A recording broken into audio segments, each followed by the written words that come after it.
때는 1971년 3월, 문제의 사진은 미국 해군 잠수함에서 가져온 것이었습니다. 촬영된 장소는 잠수함이었으며 그것은 USS 트레팡 SSN-674였습니다. 그 잠수함은 공격 잠수함으로서 철갑상어급의 두 번째 잠수함이었던 것입니다.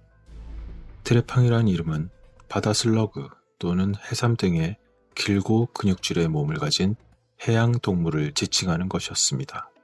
당시 그 잠수함은 일상적인 군사작전 및 과학 탐험을 하면서 우연히 잔망경을 통해 주변을 살펴보던 중 이상한 물체를 발견하게 됩니다. 목격이 발생한 공식 위치는 아이슬란드와 대서양의 얀 마옌 섬 사이였습니다. 얀 마옌 섬은 노르웨이에 속하며 노르웨이 기상연구소와 노르웨이 군대만 거주하는 곳입니다. 그러한 미확인 물체의 목격은 군대가 일상적인 합동 군사 및 과학적 활동 원정대에 있는 지역에 있었기 때문에 매우 우연히 발생했습니다. 보고서에 따르면 처음에 미확인 비행물체를 발견한 장교는 잔망경을 사용하는 존 킬라카였고 그는 곧 수상하고 놀라운 모습을 알리게 되었으며 승무원들은 곧 그의 문제의 장면을 카메라에 담았다고 합니다. 당시의 내부자들로 추측되는 사람들의 말에 의하면 그 사진은 아이슬란드와 대서양에 있는 노르웨이 얀마옌 섬 사이를 지나갈 때 찍은 것이며 당시 제독은 레이놀즈였다고 주장합니다. 한편 미 해군 기록 보관소에 따르면 그 당시 USS 트레팡이 그 지역에 있었다는 것이 확인되었습니다. 또한 네브래스카 베아트리체 레이놀즈 세킷 주니어 제독은 1970년 8월부터 1973년 12월까지 지휘관이었다는 기록이 있었습니다. 미확인 비행물체 전문 연구원들은 1971년 3월 USS 트레팡 SSN-674 잠수함에서 찍은 것으로 추정되는 흑백 이미지가 미국의 비밀 항공기 테스트 또는 외계 생명체의 증거라고 믿습니다. 초자연적 수사관이자 작가인 알렉스 미스트레다 씨로부터 처음 제공된 사진은 프랑스의 초자연적인 잡지인 탑 시크릿에 처음 게재되기도 했던 이러한 미 해군 잠수함 승무원이 촬영했다고 주장하는 기괴스러운 미확인 비행체를 보여주는 사진은 지구에 대한 외계의 방문에 관련한 최고의 증거로 손꼽혔습니다. 여기에 표시된 사진 속 장면은 1971년 3월에 북극해 가장자리에서 미확인 비행물체와 미 해군의 세력 사이의 운명적이고 매우 가까운 만남의 증거였을 것입니다. 알렉스 미스트레타 씨가 제공한 이미지는 확실히 당황스러울 만큼 진짜처럼 보입니다. 그렇게 USS 트레팡의 목격은 분명히 역사상 기록된 UFO 목격 중 가장 중요한 것 중 하나일 것입니다.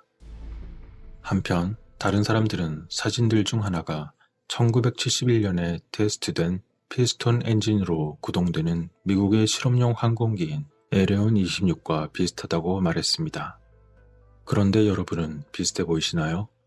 온갖 상상력을 동원하면 굳이 비슷해 보일 수도 있겠지만 그렇게 보이지는 않는 것 같습니다. 미확인 물체 연구가들 중 일부는 그것이 수중에서 매우 잘 작동할 수 있을 것 같다고 말하기도 했습니다. 한편 영국 UFO 수사관인 니겔 와스는 다음과 같이 말했습니다. 그들은 전 세계의 모든 지역에서 목격자들이 정기적으로 목격한 UFO의 유형을 특징적으로 닮은 이상한 사진입니다. 라고 말이죠. 이러한 비행선 또는 시가 모양의 항공기는 1896년 미국 전역에 걸쳐 유령 비행선이 목격된 이후로 꾸준히 보고되고 있습니다. 따라서 이러한 사진들은 그러한 주장을 뒷받침하지만 그 진위 여부는 확실하지 않습니다. 하지만 그들은 확실히 UFO 연구원들이 머리를 쿡적거리며 UFO가 북극 지역에 기지를 두고 있다고 생각하고 추측하게 했던 것입니다. 과거 1960년에 전 CIA의 수장인 로스커 힐렌코터는 성명을 발표했었습니다. 뒤에서 공군 고위 장교들은 UFO에 대해 냉정하게 우려하고 있습니다. 그러나 공식적인 비밀과 조롱을 통해 많은 시민들은 알려지지 않은 비행물체가 말도 안 된다고 믿게 됩니다. 라고 말이죠. 그리고 다음과 같은 내용도 있었습니다. 우리의 F4 비행기가 25해리 범위의 미확인 비행물체에 접근함에 따라 모든 장비와 통신이 마비되었습니다.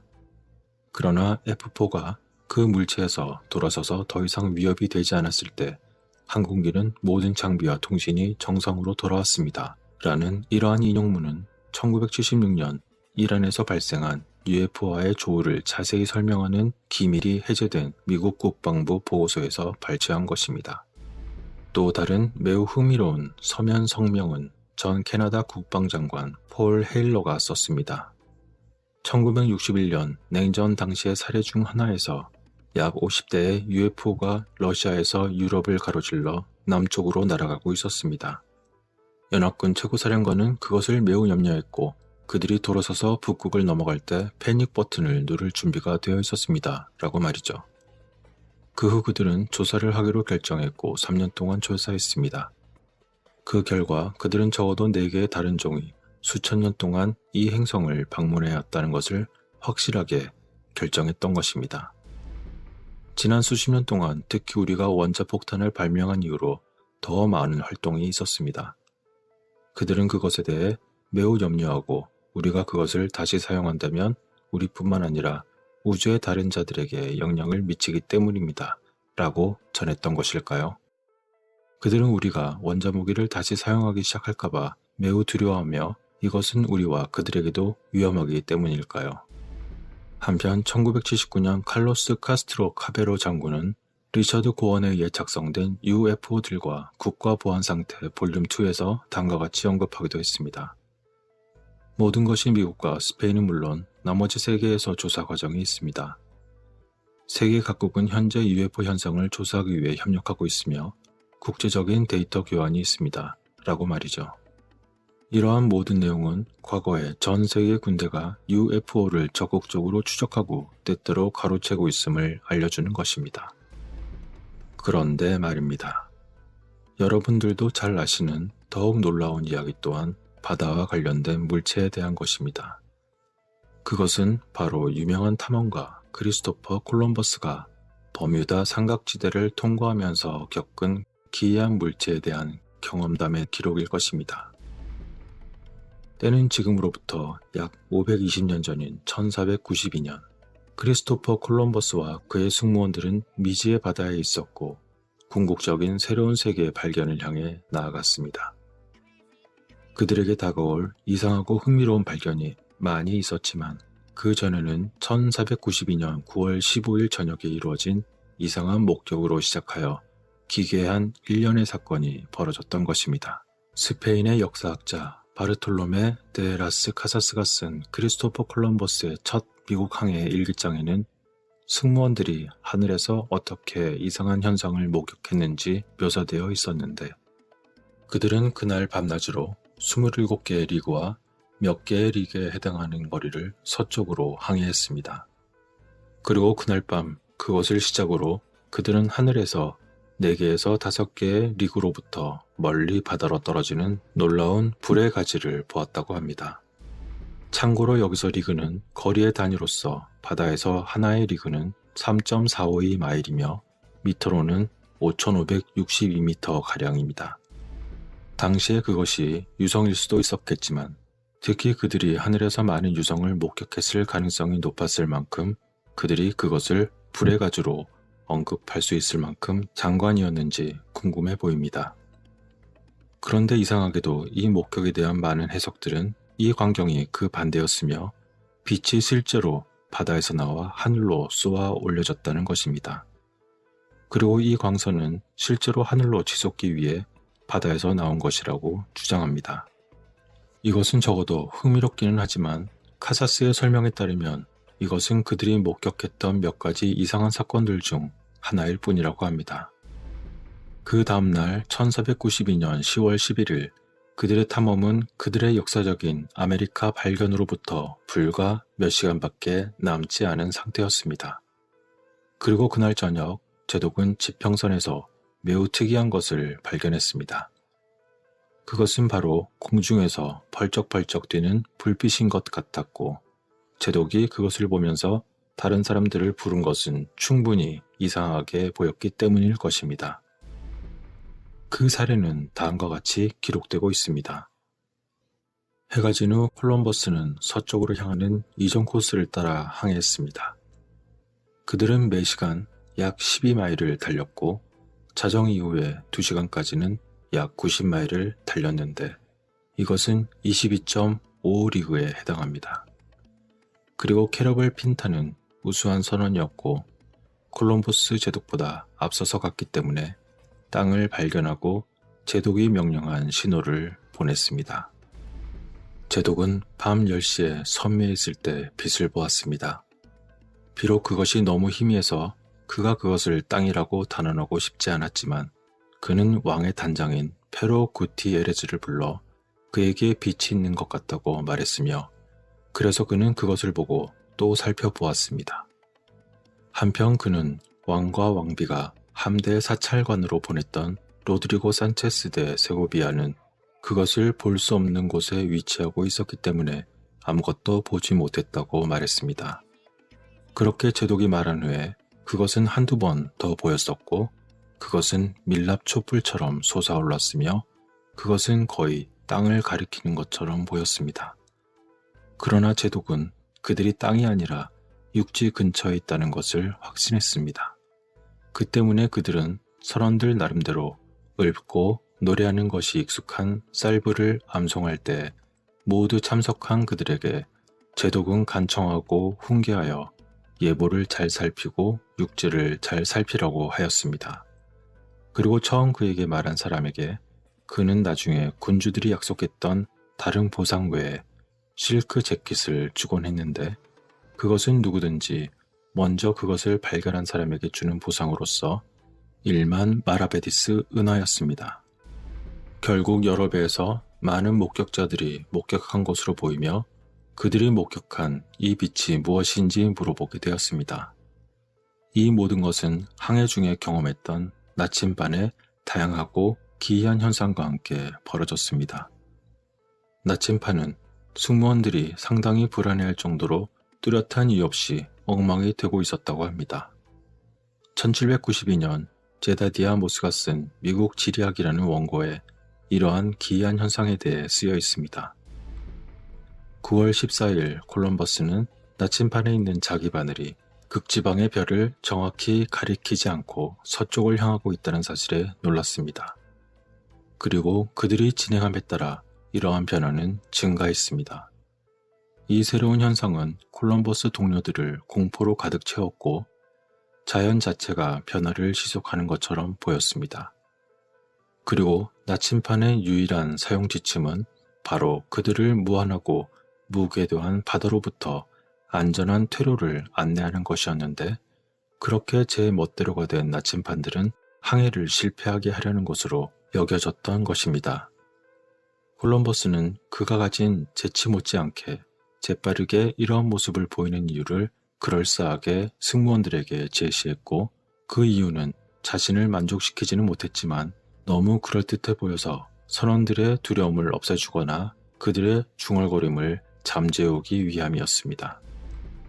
이 모든 것은 현대의 콜럼버스와 그의 부하들이 당시의 미확인 물체를 보았다는 신호로 받아들여졌고 당시 버뮤다 삼각지대와의 근접한 것이 나침반의 오작동을 유발했다는 신호로도 받아들여졌습니다. 이 사건은 꽤 많은 토론을 불러일으켰지만 여기서 우리가 실제로 보고 있는 것은 과연 무엇일까요? 이 보고서들의 주요 문제점 중 하나는 크리스토퍼 콜럼버스 일기에서 나온 것으로 종종 추정되고 있지만 사실은 그 일기에 알려진 실제 사본이 현재 남아있지 않다는 것입니다. 이 모든 것은 원본 기록과 일지의 사본으로 추정되는 바르톨로메 데 라스 카사스의 작품에서 나온 것입니다. 그리고 주목할 점은 카사스는 실제로 항해에 나서지 않았고 50년 후에 이 글을 썼다는 것입니다.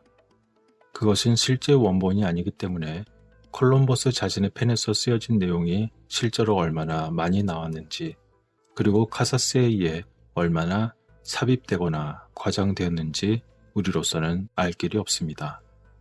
하지만 카사스는 존경받는 역사가였으며 대부분의 경우 콜럼버스와 그의 부하들이 무언가를 본 것처럼 보이지만 그것은 과연 무엇이었던 것일까요?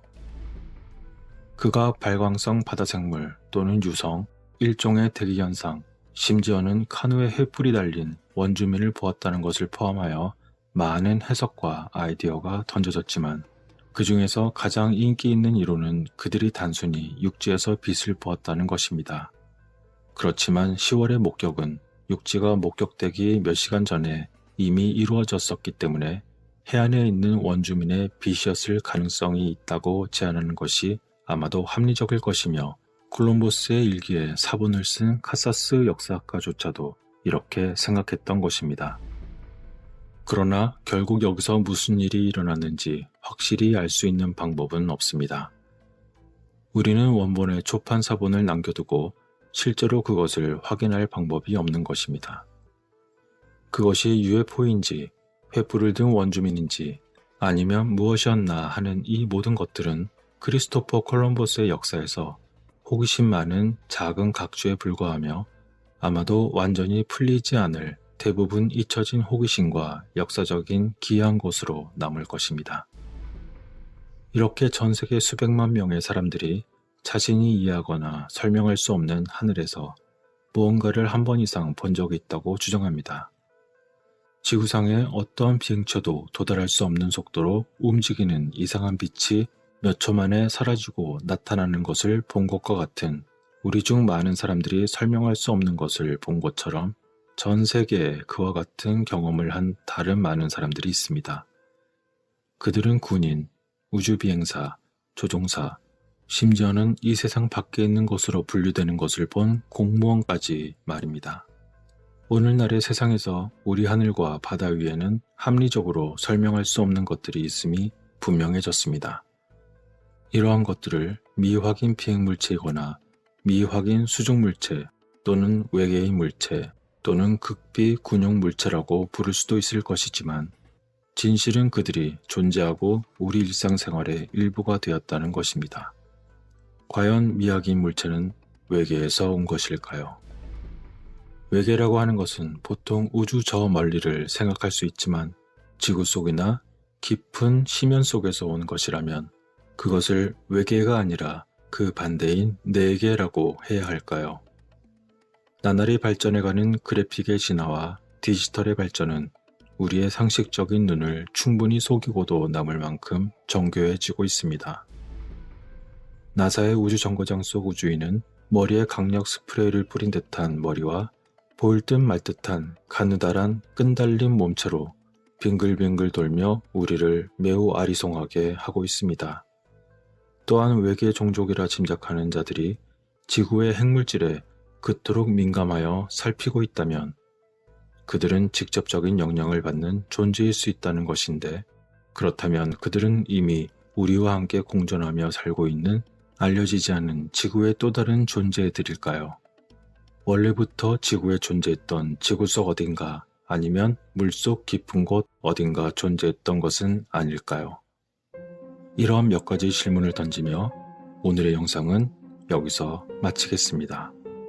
끝까지 시청해주시고 구독해주시고 좋아요 눌러주신 분들께 깊은 감사를 드립니다.